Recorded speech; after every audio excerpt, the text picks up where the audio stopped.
नमस्कार। एक और सोलफुल मंडे लेकर आपके साथ है आपकी की अपनी सरिता सवरवाल। इस प्रोग्राम में हम बहुत अच्छी अच्छी बातें डिस्कस करते हैं अपने मेहमान डॉक्टर तानाजी आचार्य जी से, और पिछले कुछ हफ्तों से चाणक्य नीति के बारे में बात कर रहे हैं।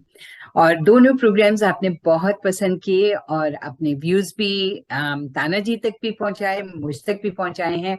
तो मैं चाहूंगी कि आप ज्यादा से ज्यादा अपने फ्रेंड्स, अपने रिश्तेदारों तक ये प्रोग्राम, अगर आपको पसंद आता है तो शेयर जरूर करें, ताकि उनको भी इन बातों के बारे में ज्ञान हो सके।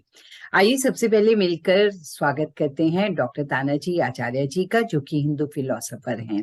नमस्कार तानाजी, कैसे हैं आप? नमस्ते जी। मैं हाँ, ठीक हूँ, आप कैसे हैं?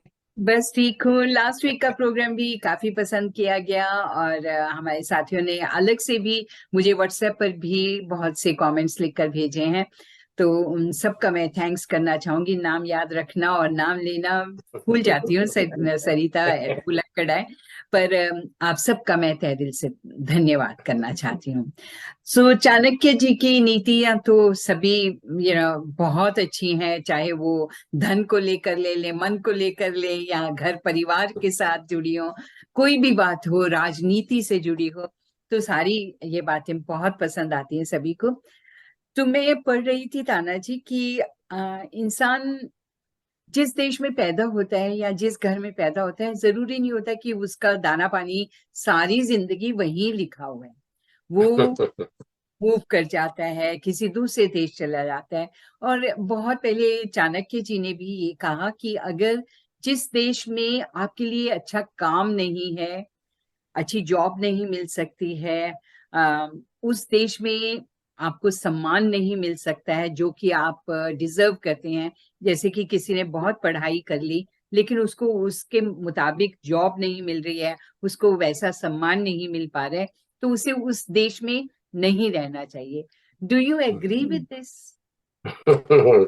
ये हाँ, देखिए, चाहे आपका अनुभव है, मेरा अनुभव है, यदि वो सत्य है तो वही चाणक्य का अनुभव है। हम्म। संसार के किसी भी आप्त पुरुषों का जो अनुभव होता है वो सच होता है। अनुभव कभी झूठा नहीं होता है। जी। तो इसलिए अनुभव की बातें तो ऋषि महर्षियों के वेदों के भी सभी में एक वाक्यता होती है, क्योंकि उसका आधार सृष्टि के नियम होते हैं। ईश्वर के का जो सृष्टि ये बनाई है उसके नियम होते हैं। तो ये सभी यूनिवर्सल ट्रूथ होने के कारण वे सभी, आपने बहुत सही कहा है। और पहले लास्ट सप्ताह में जैसे हम देख रहे थे धन की बातें, उसमें सातवां श्लोक जो है उसको 1 मिनट में बता के मैं आगे बढ़ता हूँ, क्योंकि वो बात हम जरूर कर चुके हैं। परंतु जरूर। थोड़ी सी एक बात उन्होंने एक्स्ट्रा बोली है, तो मैं उसको बता देता हूँ बहुत ब्रीफली। कहते हैं कि आपदार्थे धनम रक्षेत श्रीमताम कुत आपदः कदाचित चलते लक्ष्मी संचितोपि विनश्यति। हम्म। इसमें उन्होंने हम सभी के लिए एक वार्निंग विशेष रूप से देने के लिए एक अलग श्लोक की रचना की। उन्होंने बोला था कि आपदार्थे धनम रक्षेत, संकट काल के लिए धन की रक्षा करना चाहिए, पर ऐसा भी मत सोचो कि ये जो श्रीमंत लोग हैं उनके पास तो धन बहुत है, हम्म। उनको काय का प्रॉब्लम है, उनको कहां से संकट आएगा। हुँ? तो वो तो सदा के लिए ठीक है। कहते ऐसा नहीं है, ऐसा नहीं है।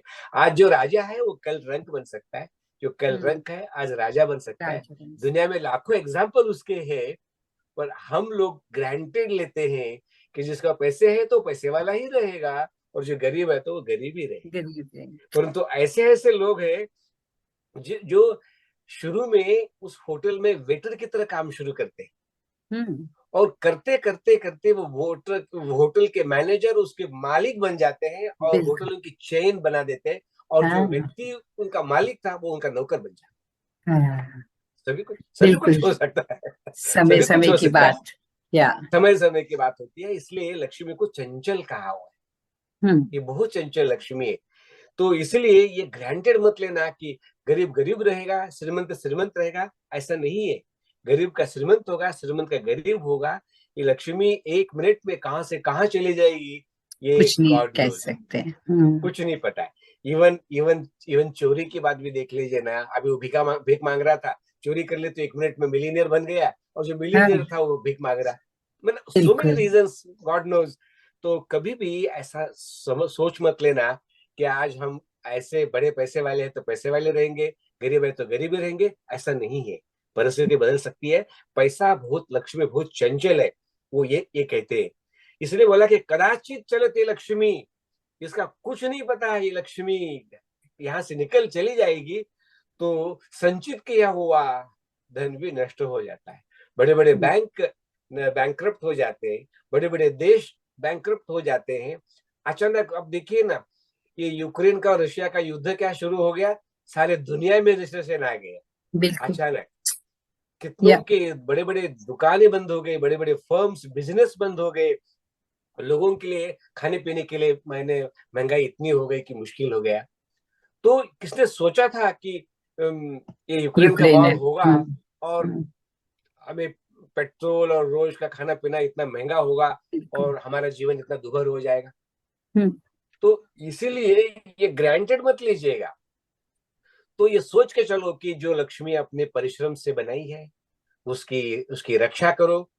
और थोड़े संकट काल के लिए, युद्ध काल के लिए समझ लो, थोड़े से पैसे बचाए रखो। जी। आजकल भी जिनका day to day hand to mouth चल रहे हैं, उनके लिए तो बहुत मुश्किल है।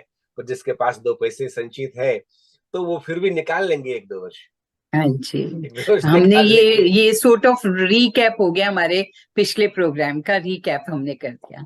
थोड़ा तो रिकैप सा, क्योंकि वो 7वें श्लोक में लिखा था तो मैंने श्लोक छोड़ना नहीं चाहा। जी तो मैं इतनी बात कह के मैं अगला श्लोक, जो 8वां श्लोक है, वो बताता हूँ। जी। यस्मिन् देशेन सम्मानो न वृत्ति न च बांधवाः न च विद्यागमः कश्चित् तम देशम परिवर्जयेत्। अभी जो एक क्वेश्चन आप कर रहे थे कि किस देश में रहना चाहिए, कहाँ रहना चाहिए, कहाँ नहीं रहना चाहिए, उस रहने वाले देश में क्या होना चाहिए, क्या नहीं होना चाहिए, ये इसमें उन्होंने समझाया हुआ है। जी।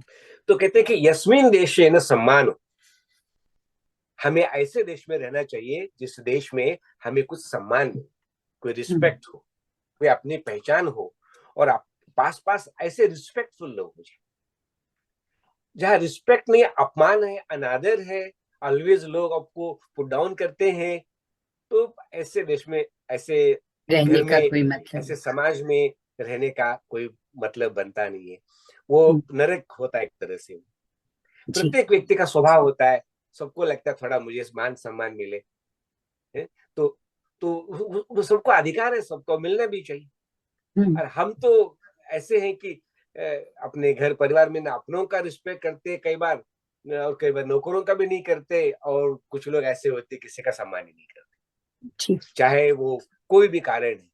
हम्म। किसी प्रकार का उनमें अहंकार होता है, कभी पैसे का होता है, कभी और किसी चीज का होता है, कुछ ना कुछ पद का होता है, सत्ता का होता है।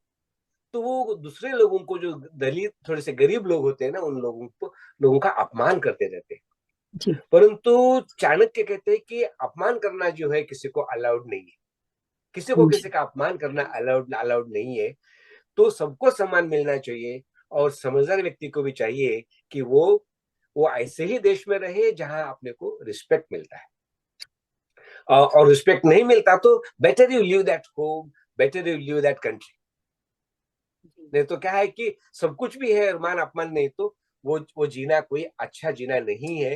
तो ये ऐसा चाणक्य की नीति में ये कहा हुआ है। एक और एक श्लोक आता है, उसमें बोला है कि योन्न वेति गुणान यस्य न तम सेवेत पंडित तस्मात् नास्ति फलम किंचित सुकृष्टाद उशरादि। उन्होंने कहा कि कोई नौकर भी हो, वो नौकर भी हो, तो ऐसे लोगों की सेवा नहीं करना चाहिए कि जो आपके गुणों को जानता नहीं, जिसको अपनी कदर नहीं है, जो आपका सम्मान नहीं करता है। अभी कई लोग ना, घर में जो नौकर होते हैं उनके लिए अरे तुरे से बात करते हैं, हर बात में उसको डांटते हैं, तुझे ये नहीं दिखता, तुझे वो नहीं दिखता, और कई बार तो मारते भी है। मतलब ऐसे घर जहाँ इतना आपको लगातार अपमान होता चला जा रहा है, भला ऐसे घर में आप काम करें, तो ये बहुत दुख की बात हो जाती है। तो उसने कहा समझदार व्यक्ति यदि संभव हो तो ऐसे व्यक्ति की सेवा ना करो जिसको आपकी कदर नहीं है, जिसका आपका सम्मान है, जिसका आपका महत्व नहीं है। आपको नौकर की तरह यानी अपमानास्पद ट्रीटमेंट आपको करता है, तो भैया उसको छोड़ दो, उसमें से कुछ फल नहीं मिले। दो पैसे मिल भी गए ना, तो वो पैसे भी किसी काम के नहीं है, क्योंकि वहां मान सम्मान ही नहीं है। कभी भी अपने किसी व्यक्ति को अपने मान सम्मान के कॉस्ट पर कोई काम नहीं करना चाहिए। मान सम्मान बहुत जरूरी चीज होती है, और आत्मसम्मान रख करके सब काम करते हैं। अहंकार नहीं है, बट मान सम्मान तो होना ही चाहिए ना।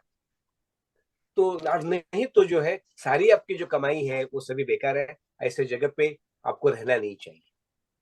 कुछ वो बहुत कहीं दफा भी मजबूरी में लोग रहते हैं, मज... मजबूरी में काम करते हैं, क्योंकि पैसा बहुत, जैसे हम हमेशा कहते हैं, पैसा बहुत बलवान है। तो कभी घर चलाने के लिए मजबूरी होती है, तो इंसान सोचता है चलो मालिक की डांट डपट भी हम सुन लेते हैं। लेकिन बॉस को भी ये सोचना चाहिए, जो भी मैनेजर हैं या जो हैं, कि अपने से नीचे जो स्टाफ है उनको इल ट्रीट ना करें, उनको अच्छी तरह से उनकी लुक आफ्टर करें। और बजाय इसके कि इल ट्रीट करने के, अगर अच्छी लुक आफ्टर करते हैं तो जो वर्कर्स होते हैं उनका भी मन करता है कि वो काम करें। सही कह रहे। हाँ आजकल जी। तो ये देखे ना, ये नीति तो हमारी बहुत पुरानी, चाणक्य महाराज तो 2200 साल पुरानी बात थी, तब के ये है, तब उन्होंने बताया, और हमारे सभी शास्त्रों में इस तरह से आता है। देखिए आज भी जो अपने नीचे काम करते हैं उन लोगों की क्वालिटी केयर, उनका रिस्पेक्ट एक नेशनल लॉ है। या उनका रिस्पेक्ट ये मानव अधिकार है। अभी अपने पॉलिटिक्स में भी देखते हैं ना कि कुछ मंत्री लोग जो है हाँ जी, अपने स्टाफ के साथ में गलत व्यवहार करते, बुरा व्यवहार करते, तो लीगली वो उनके अगेंस्ट आवाज उठा सकते हैं। बिल्कुल। पर वही हो पर जाता है ना कि मजबूरी, कि काम चाहिए और छोड़ना नहीं चाहते तो लोग सह लेते हैं। हाँ सही, क्योंकि देखिए ना, परिवार होता है, उनको संभालना है। अभी जॉब नहीं है तो कैसे करेंगे, तो इसलिए लोग मजबूरी में बहुत करते हैं, बट मन से नहीं करते, या प्यार से नहीं करते। हम्म, और वो जो क्वालिटी उनको मिलना चाहिए मालिक को भी नहीं मिलती। उस परिवार को भी, अब जैसे कुछ लोग पत्नी का अपमान कर दे, बच्चों का निरंतर अपमान करे, अब वो चुप रहते हैं क्योंकि कुछ बेचारे कर नहीं सकते, छोड़ नहीं सकते। आर्थिक मजबूरी है, शक्ति की मजबूरी है, कुछ मजबूरी में सहन तो कर लेते हैं, परंतु जी उनके प्रति वो आदर भाव बनता नहीं। जब वो आदर भाव नहीं बनता तो आपकी सेवा की क्वालिटी भी आपको नहीं मिलती।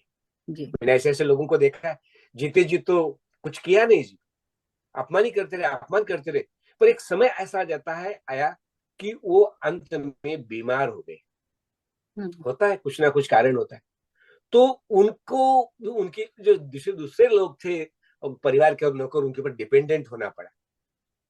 तो वो बेचारे मजबूरी से फिर भी कर तो रहे थे, और यही कहते थे कि जिंदगी भर उसने हमको बहुत दुख दिया है, हम या क्यों उसके लिए अब करें। समझ गए ना। बिल्कुल। कभी तो हमको मुझसे ठीक बोला नहीं है, कभी हम्म, हमारा मान सम्मान नहीं किया, कभी हमको प्यार नहीं दिया, तो भला हम इसको अब क्यों करें। इग्नोर कर देते हैं, डांटते हैं। अब वो क्या ठीक, करेगा, बेड पे पड़ा हुआ है। तो गलत अपमान करो किसी का, गलत व्यवहार करोगे तो उसका बदला आपको आगे चल करके मिलेगा। जरूर ना तब मिलेगा। क्वालिटी मिली, ना अब क्वालिटी मिली। तो बिल्कुल, इसलिए किसी का अपमान करना नहीं चाहिए, और कोई करता हो तो उस जगह नहीं रहना चाहिए, पॉसिबली प्रयत्न पूर्वक। जब समय मिला तो निकल जाना चाहिए। और ऐसा बहुत होता है, ऑफिस चाहे में वो लोग होते हैं। फैमिली हो, चाहे वो कोई किसी की फैमिली हो, पर्सनल हो, या फिर कहीं काम पर इस तरह से मान सम्मान नहीं मिल रहा है, तो वो नहीं करना चाहिए। होता है, कई बार लोग हमारे कहते हैं हमारा बॉस बड़ा खराब है, बहुत क्रिटिसाइज करता है, बहुत अपमान करता है, ठीक से बोलता नहीं है, तो काम लोग बदल देते हैं। हम्म नौकरी बदल देते हैं, निकल जाते हैं वहां से। हम्म तो ये एक इटसेल्फ एक नीति है, उसको बुरा मानने की जरूरत नहीं। जी और शिक्षा भी लेना है कि हमको सबका आदर करना चाहिए, ये बात है।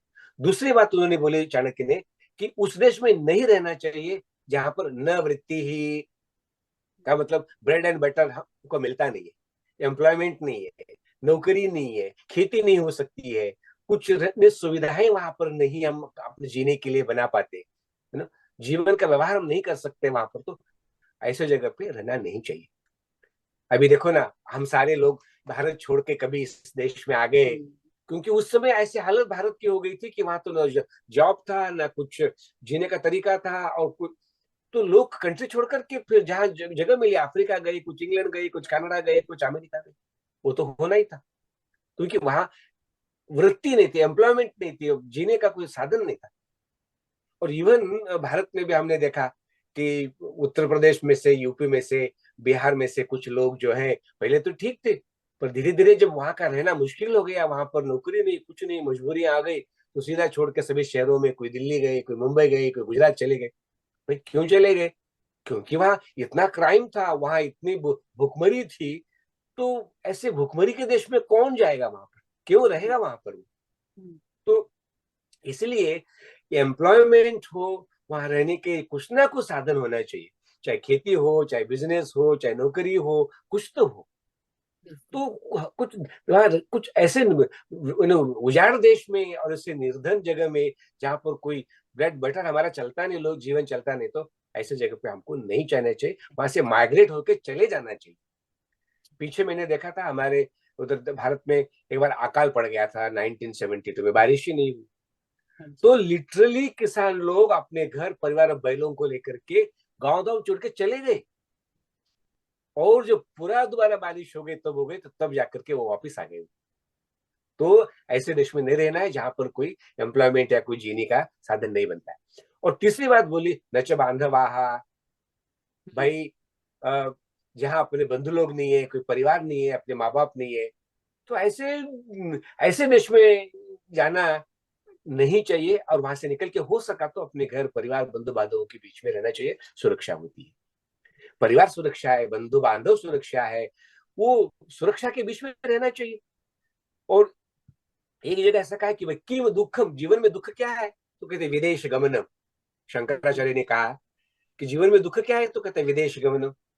घरदार परिवार सब छोड़ा और जाकर के विदेश में बैठा हुआ है, परदेशी हो गया, वहां कोई अपना नहीं है। तो ऐसे ऐसे देश में जहाँ कोई अपना है नहीं है, तो वहां जाने का फायदा क्या है? वहां सुख तो मिलेगा नहीं, आपको अकेले हो। अभी यहाँ भी देखिए ना, माँ बाप भारत में बैठे, हम लोग यहाँ बैठे, बहुत कोई से सुख है दुख है, तो वो कोई सहारा नहीं, वो कोई आधार नहीं है। भारत में रो धो करके कुछ ना कहो, माँ बाप है, भाई भाई बहन होते, एक को दो होते हैं ना, तो बात बनती। इस कंट्री में हम कितने भी दिन रहेंगे ना, कोई दूसरे विदेशी व्यक्ति हमारा सीधा सीधा जो है परिवार नहीं बन सकता, हमारा सहयोग नहीं कर सकता है।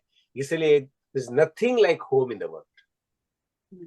अपने बंधु बांधवों से बढ़कर दुनिया में कोई भी नहीं होता है, वो अपना परिवार है, ब्लड रिलेटेड सभी है। तो इसलिए परिवार के आसपास कहीं पर अपने देश में हो सका तो ठीक है, मजबूरी हो तो फिर तो जैसे बोला फिर तो फिर तो वो छोड़ना पड़ेगा, अदरवाइज हमें प्रयास यही करना चाहिए।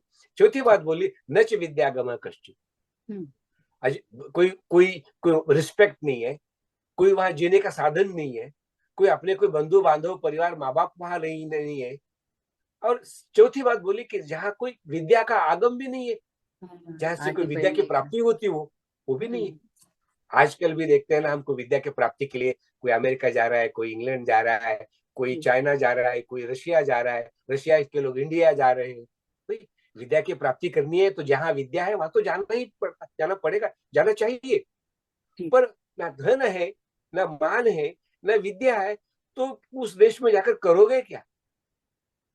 अरे विद्या भी एक ऐसी चीज है कि उसके लिए थोड़ा त्याग करना चाहिए, थोड़ा कष्ट उठा लेना चाहिए, क्योंकि विद्या एक ऐसा धन है, विद्या एक ऐसा धन है जो मनुष्य को सामान्य से ऊपर उठा देता है। कहते हैं ना, स्वदेशी पूज्यते राजा विद्वान सर्वत्र पूज्यते। व्यक्ति को विद्या मिलती है, उससे विद्वान बनता है, तो उसकी पूजा सारे संसार में होती है। विद्या एक बहुत बड़ी बात है। और विद्या मित्रम प्रवासेषु, चाणक्य ने कहा है। तो आप दुनिया में कहीं भी चले जाओ, देश विदेश चले जाओ प्रवास में, चाहे कुछ भी आपके पास नहीं है, यदि विद्या आपके पास में है, विद्या धन, तो आप आराम से जो है, आपके लिए कुछ नहीं फर्क पड़ता। देश है कि विदेश है कुछ पता नहीं है। तो इसलिए विद्या मिलती है तो उस जगह जाना चाहिए, कष्ट भी हुआ तो सहन कर लेना चाहिए, गुरु डांटे तो भी वहीं बैठ के विद्या का की प्राप्ति हमको कर करके कर लेना चाहिए। नहीं तो जो है फिर हमारे जीवन में बड़ी कमी आएगी। तो विद्या के लिए घर का तो परित्याग कर सकते हो, पर जहां विद्या भी नहीं है तो better you move from there और find some place and go and you can find a good job. Yeah. हाँ, गुड जॉब। तो ऐसे समय में हमको माइग्रेशन कर देना चाहिए, उसमें कोई संकोच नहीं करना चाहिए। कई बार लोग कहते हैं मेरा घर मेरा देश, सभी ठीक है, बट संकट आ जाए, दुर्भिक्ष आ जाए, जहाँ मान नहीं है, सम्मान नहीं है, वृत्ति नहीं है, कोई कोई बंधु बांधव नहीं है, विद्या का आगम नहीं है, तो भैया हम करे क्या, भूखे मरना है कोई बात, तो वो मरने के लिए वहां रहने का है, वहां से विदा ही ले लेनी चाहिए। विदाई लेना अच्छा पड़ता है। तो ये कोई गुनाह जी। नहीं है, हाँ जी। समय की मांग है। कई बार जी। कहते हैं ना, पक्षी अपने जंगल में रहते हैं, बहुत दिनों से रहते हैं, जी। उनका घर सब कुछ परिवार, और जब जंगल को आग लग जाए, तो पक्षी भी पक्षी भी पक्षी उस वहां जगह नहीं को छोड़ रहते हैं। जाते हैं। जिस पेड़ पे फल थे तो पक्षी आ गए, जब पेड़ पे फल ही फल नहीं ही है तो नहीं है। जी। पक्षी भी वहां नहीं रहेंगे, तो वो माइग्रेट कर जाते हैं। तो माइग्रेशन करना ये कभी बुराई नहीं है। कई लोग कहते हैं जो कोई नहीं, कई बार ऐसे ऐसे लोग कहते हैं पक्षी ऐसे थे, ऐसा था, उसने बोला इस जंगल ने मुझे आज तक इतना कुछ दिया है, अब जंगल जल रहा है तो मैं भी जंगल के साथ जल जाऊं यहाँ पर। तो कहता है ये कोई नीति नहीं है। तो इसलिए हमें ऐसे देश को छोड़ करके हमें प्रदेश में जाना भी कोई बुराई नहीं है। तो ये मोटी मोटी बातें की और बड़ी काम की बातें, ये विचार करने लायक बात है। ऐसा बहुत चाणक्य जी का अच्छी बात। विचार। नहीं, बहुत अच्छी बात है। और अगले सप्ताह फिर हम चाणक्य नीति पर ही बात करेंगे, कुछ और टॉपिक और हम टॉपिक चुन लेके लेंगे। ताना जी, एक बार फिर से धन्यवाद। बहुत बहुत, हर नमस्ते। सप्ताह मुझे वक्त देते हैं इतना, और हमें आपकी बातों से कितनों का फायदा होता है, कितना लोग समझते हैं। और मैं चाहती हूँ और भी ज्यादा लोग समझें और इसे शेयर जरूर करें। तो आप भी हमेशा शेयर करते रहते हैं, मैं देखती हूँ कि आप शेयर करते हैं। एंड अगर आप ये प्रोग्राम देख रहे हैं, मैं आपसे कह रही हूँ कि अगर आप ये प्रोग्राम देख रहे हैं, यूट्यूब पर देख रहे हैं, तो प्लीज शेयर कीजिए। अगर आप फेसबुक पर देख रहे हैं तो भी आप शेयर कर सकते हैं, इंस्टा पे शेयर कर सकते हैं। Social media is so powerful these days, तो अगर आप चाहेंगे तो ये ज्ञान सब तक जरूर पहुंचेगा। अपना और अपनों का ध्यान रखिए। मुझे अब आज्ञा दीजिए, अगले सप्ताह फिर मिलेंगे। ताना जी का फिर से धन्यवाद। थैंक नमस्ते जी, धन्यवाद। यू।